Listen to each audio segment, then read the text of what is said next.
Hello friends, तो रूपा की रसोई में स्वागत है आप सभी का। तो आद्रा नक्षत्र स्पेशल आज हमारे घर में बना है ये दलपूरी, खीर, परवल आलू की सब्जी, आम और लड्डू। तो ये देखिए पूरी बहुत ही सॉफ्ट बनी है। मैं आपको यहाँ तोड़ के भी दिखा रही हूँ।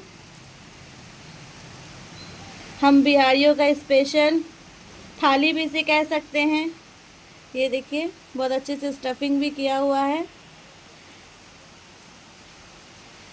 अगर रेसिपी आपको अच्छी लगी हो तो प्लीज़ लाइक कमेंट शेयर करें। ये देखिए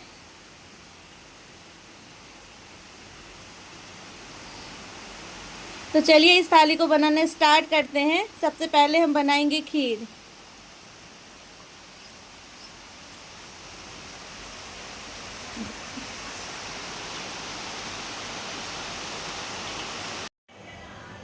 तो यहाँ पे 1.5 लीटर दूध है, फुल क्रीम है दूध। इसे मैं बॉईल करने के लिए रख दी हूँ। ये अच्छे से बॉईल हो जाए फिर बनाएंगे, इसमें डालेंगे चावल और बनाएंगे खीर। यहाँ पे मैंने 25 ग्राम चावल लिया है, जिसे अच्छे से वॉश करके और भिगो के रख दिया है ताकि चावल अच्छे से फूल जाए। उसके बाद हम खीर बनाएंगे तो बिल्कुल क्रीमी रबड़ीदार खीर बनकर तैयार होगी। तो दूध में उबाल आने देते हैं। तो ये देखिए यहाँ पे दूध में अच्छे से बॉईल आ गया है। तो यहाँ पे मैं एक बार फिर से बता देती हूँ, यहाँ पे हमने 1.5 लीटर दूध लिया है और 1.5 लीटर दूध में 25 ग्राम चावल लिया है। तो ये जो चावल है ना, मैं 10-15 मिनट के लिए भिगो दी थी ताकि खीर जो बने ना वो बिल्कुल रबड़ीदार मलाईदार बने। और ये हमारा मेरा टूटा कनकी चावल है, टूटा हुआ चावल है, बहुत ही खुशबूदार चावल है। अब चावल को डाल के अच्छे से मिक्स करेंगे। मिक्स करने के बाद इसे हम धीमी आंच पे कम से कम आधा घंटा के लिए पकने देंगे। जितना आप खीर को अच्छे से पकाइएगा उतना ही स्वादिष्ट और मलाईदार रबड़ीदार खीर बन के आपका तैयार होगा। तो अभी इसमें हम कुछ नहीं डालेंगे जब तक बॉयल ना आ जाए। एक बॉयल आने के बाद हम इसमें कुछ और भी डालेंगे, तो मैं आपको दिखाती हूँ।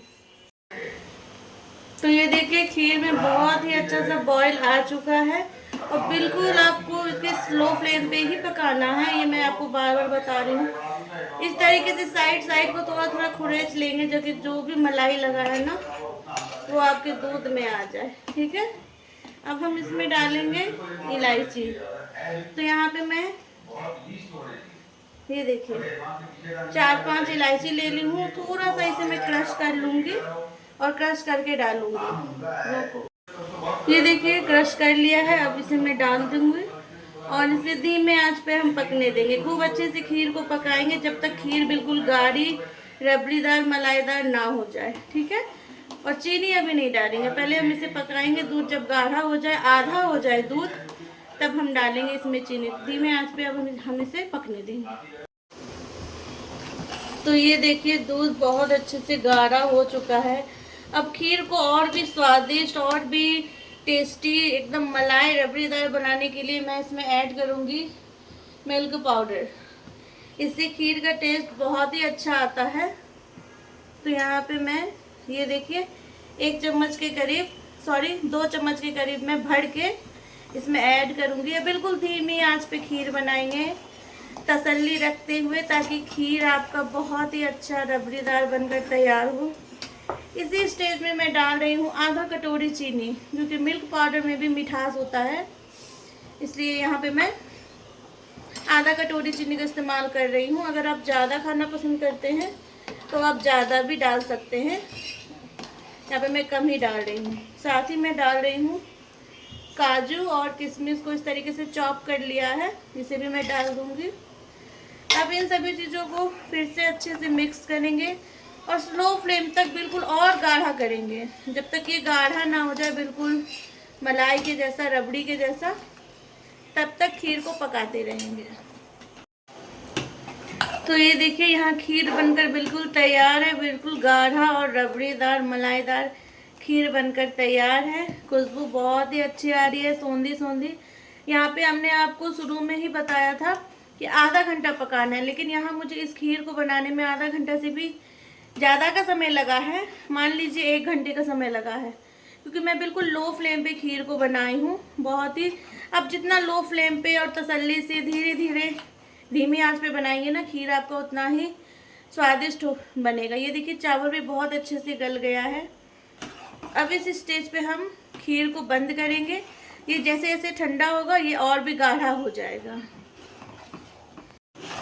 तो खीर बनकर तैयार है। तो चलिए अब हम गैस फ्लेम को बंद करते हैं और कर लेते हैं सब्जी की तैयारी। यहाँ पे हमने ले लिया है, ये देखिए बड़े बड़े साइज़ का आलू और बड़े बड़े साइज़ का ये परवल। ये बिल्कुल देसी परवल है। और अब हम आलू को सबसे पहले बॉईल कर लेंगे, फिर काटेंगे परवल को। तो चलिए किचन में और बनाते हैं अदर नक्षत्र का स्पेशल थाली।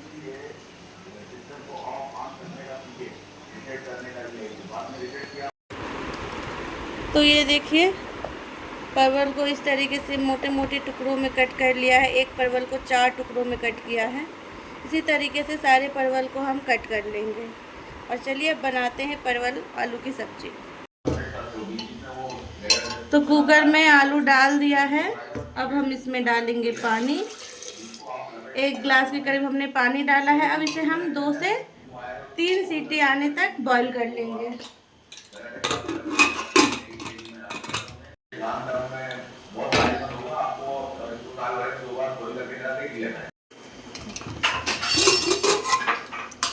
तो ये देखिए आलू भी बहुत अच्छे से बॉईल हो गया है। आलू को ज़्यादा बॉईल नहीं करेंगे, बस इतना बॉईल करेंगे कि आधा आलू पक जाए और आधा आलू कच्चा ही रहे। तो अब सारे आलू को निकाल लेंगे। अब ये देखिए यहाँ पे आलू को टुकड़ों में कट कर रही हूँ और इनके छिलके निकालूंगी। छिलके निकालने के बाद यहाँ देखिए मैं कढ़ाई चढ़ा दी हूँ। कढ़ाई गर्म हो जाए अच्छे से, फिर डालूंगी मस्टर्ड ऑयल। मस्टर्ड ऑयल डालने के बाद हमने जो परवल काटा था और आलू को जो बॉईल किया था उसे मैं फ्राई करूँगी। तो ये देखिए यहाँ पे मैंने परवल को इस तरीके से मोटे मोटे टुकड़ों में कट कर लिया है, वॉश भी कर लिया है। अब इसे मैं पानी से निकालूंगी और जब ऑयल अच्छे से गर्म हो जाए तो परवल को फ्राई करूंगी और साथ साथ आलू को भी फ्राई करूंगी। तो आलू को छील लेते हैं। तो यहाँ पे ऑयल अच्छे से गर्म हो चुका है। अब मैं डालूंगी इसमें परवल।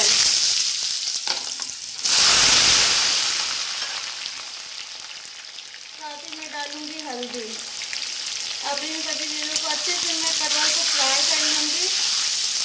यहाँ जब तक परवल फ्राई हो रहा है तब तक मैं यहाँ पे कुछ मसाले दिखा देती हूँ। यहाँ पे मैं अदरक, लहसुन और 6-7 हरी मिर्ची ली हूँ। इसे पेस्ट कर लेंगे। साथ ही यहाँ पे प्याज को स्लाइस में कट कर लेंगे। परवल अच्छे से फ्राई हो चुका है। इसे निकाल लूँगी एक प्लेट में। और अब इसी ऑयल में मैं इस आलू को भी फ्राई कर लूँगी। अच्छे से बिल्कुल ब्राउन होने तक आलू को फ्राई करेंगे।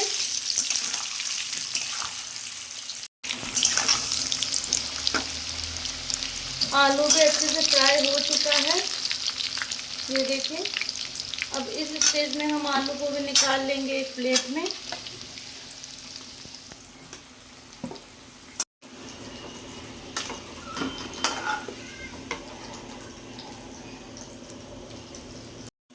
अब यहाँ पे मुझे ऑयल थोड़ा कम लग रहा है तो मैं यहाँ पे 2-3 चम्मच के करीब और ऑयल डालूंगी और साथ ही डालूंगी ये कुछ खड़े मसाले। तो यहाँ पे ये देखिए आधा छोटा चम्मच के करीब जीरा है, 10 से 12 काली मिर्च है, थोड़ा सा ये साई जीरा ली हूँ, छोटा सा एक दालचीनी का टुकड़ा लिया है, एक बड़ी इलायची, 2 छोटी इलायची और 3-4 लौंग है। सबसे पहले इन सभी चीज़ों को डालूंगी। साथ ही डालूंगी ये 3 तेज पत्ते। जब ये खड़ा मसाला अच्छे से चटक जाए तो साथ ही डालूंगी पिंच भर हींग। हींग जरूर से डालिएगा, बहुत ही अच्छा टेस्ट आता है। और अब मैं डाल रही हूँ प्याज। प्याज के साथ ही मैं डालूंगी आधा छोटा चम्मच नमक। अब इन सभी चीज़ों को मैं अच्छे से भून लूँगी और प्याज को भी अच्छे से भूनेंगे, हल्का सा गला लेंगे प्याज को। नमक डालने के बाद साथ ही मैं चुटकी भर डाल रही हूँ चीनी। इससे सब्जी का स्वाद बहुत ही अच्छा आएगा और कलर भी बहुत अच्छा आएगा। तो इसे ज़रूर डालिएगा। बिल्कुल बिहार के भोज की तरह आपको ये सब्जी का टेस्ट आएगा अगर आप मेरे तरीके से बनाते हो तो। साथ ही मैं इसे अब ढक दूंगी एक प्लेट से। प्लेट से ढकने के बाद इसे हम थोड़ी थोड़ी देर में देख के चलाते रहेंगे जब तक प्याज अच्छे से गल ना जाए।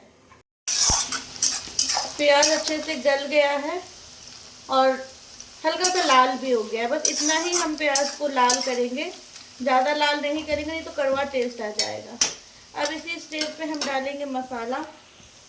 तो ये देखिए, अदरक लहसुन हरी मिर्ची को मैं दरदरा पीसी, मतलब दरदरा कूट लिया है, हल्का सा मिक्सर ग्राइंडर में चला लिया है। सभी चीज़ों को डाल के मिक्स करेंगे। ज़रूरत अगर पड़े, आपको लगे कि पानी की ज़रूरत है, तो आप 2-3 चम्मच के करीब पानी डाल के मसालों को अच्छे से भून सकते हैं। अब इसी स्टेज पे हम डालेंगे कुछ सूखे मसाले। तो ये देखिए, सूखे मसाले में यहाँ पे मैं डाल रही हूँ 1 चम्मच हल्दी पाउडर, 1 चम्मच मिर्ची का पाउडर, 1 चम्मच धनिया पाउडर, और जीरा और काली मिर्च को हमने मसाला में ही पीस लिया था। मैं आपको दिखाना भूल गई, लेकिन उसको मैंने मसाले में ही दरदरा कूट लिया था। अब इन सभी चीज़ों को अच्छे से मिक्स करेंगे, थोड़ा थोड़ा पानी डालते हुए। इसी स्टेज में साथ ही मैं थोड़ा सा ये कसूरी मेथी भी डाल रही हूँ। अब इन सभी चीज़ों को अच्छे से बिल्कुल स्लो फ्लेम पे भूनेंगे।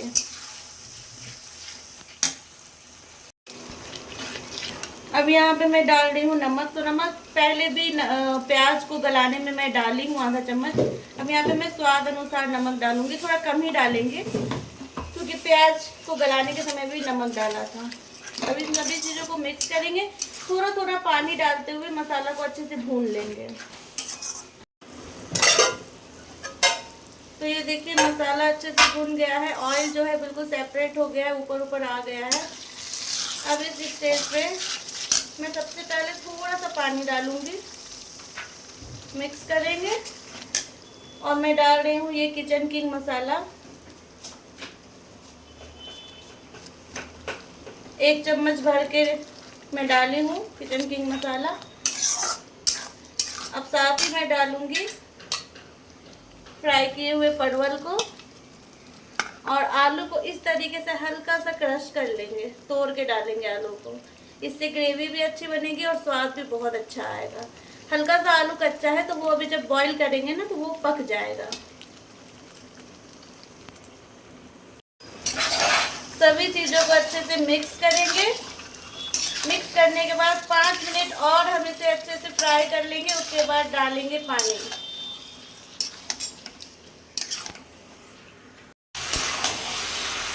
तो ये देखिए, अच्छे से भून गया है सारा कुछ, मसाला, आलू, परवल। अब मैं इसमें डालूंगी पानी।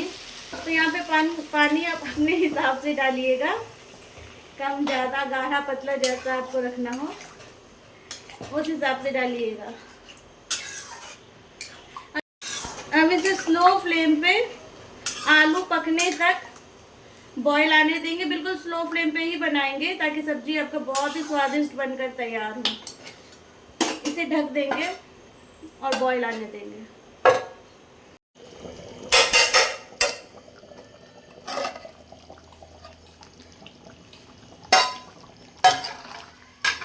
तो सब्जी बनकर बिल्कुल तैयार है, खुशबू बहुत ही अच्छी आ रही है। और ये देखिए, यहाँ पे आलू भी बहुत अच्छे से गल गया है। अब इस स्टेज पे मैं डालूंगी धनिया पत्ता। तो थोड़ा सा मैं धनिया पत्ता डालूंगी,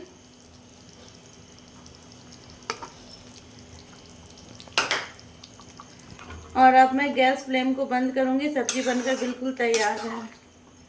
तो चलिए अब हम तैयारी कर लेते हैं स्टफिंग की। तो चलिए अब दाल पूरी की तैयारी कर लेते हैं। तो सबसे पहले ये देखिए, मैं 3 पाव आटा ली हूँ, यानी कि 700 ग्राम मैदा ली हूँ। सॉरी, आटा नहीं, मैदा ली हूँ। और आप चाहे तो आटा भी ऐड कर सकते हैं, लेकिन आज मैं बिल्कुल मैदा में बना रही हूँ। यहाँ पे मैं नमक डालूंगी स्वाद अनुसार, तो थोड़ा कम ही डालेंगे क्योंकि स्टफिंग में भी नमक होगा। साथ ही मैं डाल रही हूँ अजवाइन। तो अजवाइन को इस तरीके से हाथ से क्रश कर लेंगे और क्रश करते हुए डालेंगे। साथ ही डालूंगी मैं थोड़ा सा कसूरी मेथी। अब इन सभी चीज़ों को अच्छे से मिक्स करेंगे और इसका एक सॉफ्ट सा आटा लगा लेंगे। हार्ड आटा नहीं लगाएंगे, सॉफ्ट आटा लगाएंगे ताकि स्टफिंग भरते समय लोई हमारा फटे ना, पूरी फटे ना। तो थोड़ा थोड़ा पानी डालते हुए बिल्कुल सॉफ्ट सा आटा लगाएंगे। और यहाँ पे मैं किसी भी रिफाइंड ऑयल या घी का इस्तेमाल नहीं कर रही हूँ, बिल्कुल सिंपल सा आटा लगा रही हूँ। मैदा, अजवाइन, नमक और थोड़ा सा कसूरी मेथी, बस और कुछ भी नहीं डालना है, बस आटा लगा लेंगे सॉफ्ट सा। तो ये देखिए आटा भी बहुत अच्छे से गूंद चुका है, बिल्कुल सॉफ्ट है आटा। इसी बस ऐसा ही आटा रखना है। अब इसे हम 10 से 15 मिनट के लिए रेस्ट पे रखेंगे। आटा गूंद चुका है, ऊपर से हल्का सा रिफाइंड ऑयल लगा देंगे और इसे ढक के 10 से 15 मिनट के लिए रेस्ट के लिए छोड़ेंगे। साथ ही साथ दाल की तैयारी कर लेते हैं। दाल को बॉईल करना है, तो यहाँ पे मैं 1 कटोरी चना दाल ली हूँ। इसे मैं कुकर में डालूंगी और अच्छे से सबसे पहले मैं अच्छे से दाल को वॉश कर लूँगी। तो ये देखिए चना दाल वॉश कर लिया है। साथ ही मैं इसमें डालूंगी 1 गिलास के करीब पानी और मैं डालूंगी आधा चम्मच के करीब नमक और आधा चम्मच के करीब ही हल्दी पाउडर। इन सभी चीज़ों को मिक्स करेंगे। मिक्स करने के बाद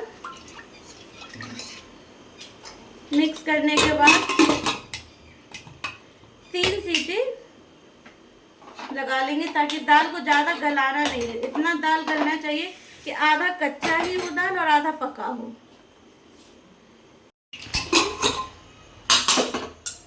तो ये देखिए 3 सीटी आने तक चना दाल को बॉईल किया। बिल्कुल इसी तरीके से बॉईल करना है, ना ज़्यादा कच्चा रहे और ना ज़्यादा पके। इस तरीके से आधा कच्चा और आधा पका होना चाहिए। अब इसे मैं एक छन्नी में निकाल लूँगी और थोड़ा ठंडा होने के लिए रखूँगी। तो ये देखिए छान लिया है। अब इसे थोड़ा सा ठंडा होने देंगे और थोड़ा सा ड्राई हो जाए तो इसे साइड में रखते हैं और बना लेते हैं स्टफिंग के लिए एक मसाला। तो यहाँ पे एक लोहे का तवा चढ़ा ली हूँ। 1.5 चम्मच के करीब मैं जीरा ले रही हूँ, इसे रोस्ट करूँगी। साथ ही 5 से 6 सूखी लाल मिर्च है। लो फ्लेम पे रोस्ट करेंगे ताकि मसाला जले ना, अच्छे से रोस्ट कर लेंगे। उसके बाद इसे रोस्ट करने के बाद ठंडा होने देंगे। ठंडा होने के बाद दरदरा इसे हम कूट लेंगे। ये देखिए सारा चीज़ बहुत अच्छे से रोस्ट हो गया है, मिर्ची और जीरा भी। अब इसे गैस फ्लेम को बंद करेंगे और इसे निकाल लेंगे एक प्लेट में, ठंडा होने के लिए रखेंगे।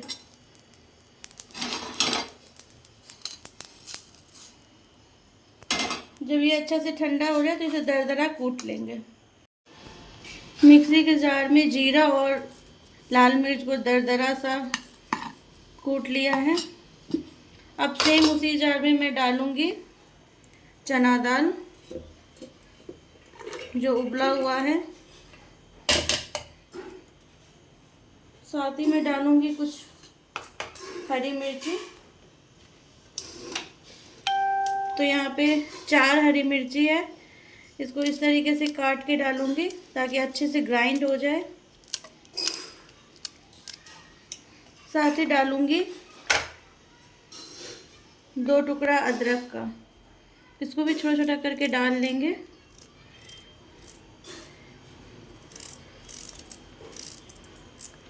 अब इन सभी चीज़ों को अच्छे से पीस लेंगे।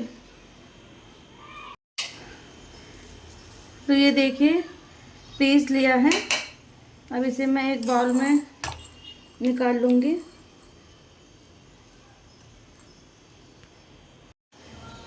अब मैं इसमें ऐड करूँगी ये भाजा मसाला। साथ ही ऐड करूँगी थोड़ा सा काला नमक।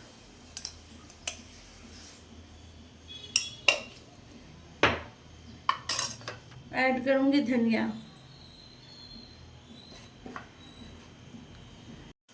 अब इन सभी चीज़ों को अच्छे से मिक्स कर लेंगे। स्टफिंग बनकर बिल्कुल तैयार है। तो चलिए पूड़ियाँ बनाना स्टार्ट करते हैं। यहाँ आटा को भी अच्छा रेस्ट मिल गया है।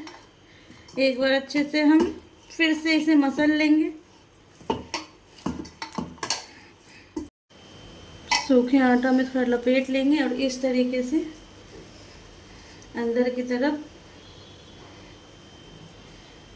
आपको जितना स्टफिंग भरने का मन है, कम ज़्यादा उस हिसाब से भरिए।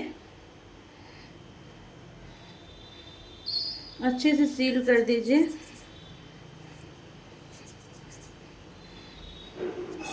ये देखिए, इस तरीके से लोई बना के आप पहले रख लीजिए, फिर हम बनाएंगे पूड़ियाँ। तो ये देखिए, कुछ लोइयाँ मैं बना ली हूँ पूड़ी तलने के लिए। अब हल्का सा सूखा मैदा लपेटेंगे। आप चाहे तो तेल लगा के भी पूड़ियाँ बना सकते हैं। साथ ही मैंने यहाँ ऑयल भी रख दिया है गर्म होने के लिए। अब इस तरीके से लोई को थोड़ा सा हाथ से घुमाते हुए इस तरीके से प्रेस कर लेंगे। उसके बाद हम हल्के हाथों से पूड़ियाँ को बेलेंगे ताकि पूड़ी फटे नहीं। और एक चीज़ ध्यान रखिएगा, अगर आटा आपका सॉफ्ट लगा है, सॉफ्ट आपने आटा गूंदा है, तो आपका पूड़ियाँ बिल्कुल भी नहीं फटेंगे और बहुत अच्छी पतली पतली पूड़ियाँ बनके तैयार होंगे। तो ये देखिए, बहुत ही पतली पूड़ियाँ बनी है, ना ज़्यादा मोटा है ना ज़्यादा पतला है। अब मैं इसे फ्राई करती हूँ।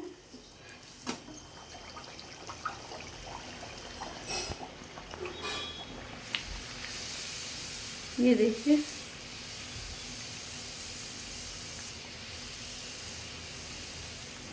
कहीं से भी पूड़ियाँ नहीं फटी हैं। अब इसे पलट लेंगे, दोनों तरफ से अच्छे से सेक लेंगे पूड़ियाँ को।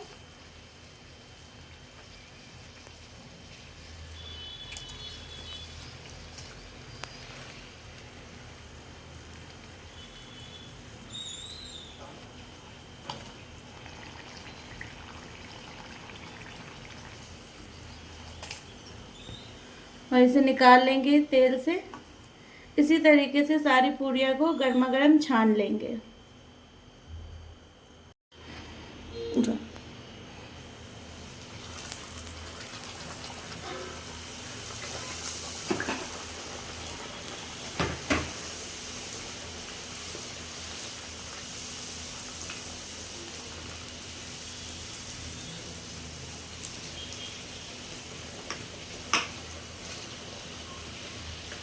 तो ये देखिए दोस्तों, अदरक नक्षत्र का खाना बनकर बिल्कुल तैयार है। तो यहाँ मैं आपको दिखा रही हूँ। ये देखिए, सॉफ्ट सॉफ्ट पूड़ियाँ बनाई हूँ दाल भर का। मैं आपको यहाँ तोड़ के भी दिखा देती हूँ। ये देखिए, और साथ ही बिल्कुल मलाई रबड़ीदार ये खीर बनकर तैयार हुआ है। देख कर ही मुँह में पानी आ रहा है। रेसिपी अगर थोड़ी सी भी अच्छी लगी हो तो प्लीज़ लाइक कमेंट शेयर ज़रूर करें, और चैनल पे नए हैं तो चैनल को सब्सक्राइब भी करें। साथ ही बनाया है परवल आलू का बिल्कुल रसेदार भोज वाली सब्जी, जो देखने में तो बहुत ही अच्छा लग रहा है। खुशबू भी बहुत अच्छी आ रही है, खाने में भी बहुत स्वाद की बनी है। तो आप लोग भी मेरी रेसिपी को ट्राई कीजिए और कमेंट में ज़रूर बताइएगा कि हमारी रेसिपी आप सभी को कैसी लगती है। अगर अच्छी लगती है तो प्लीज़ लाइक कमेंट शेयर करें। Thank you.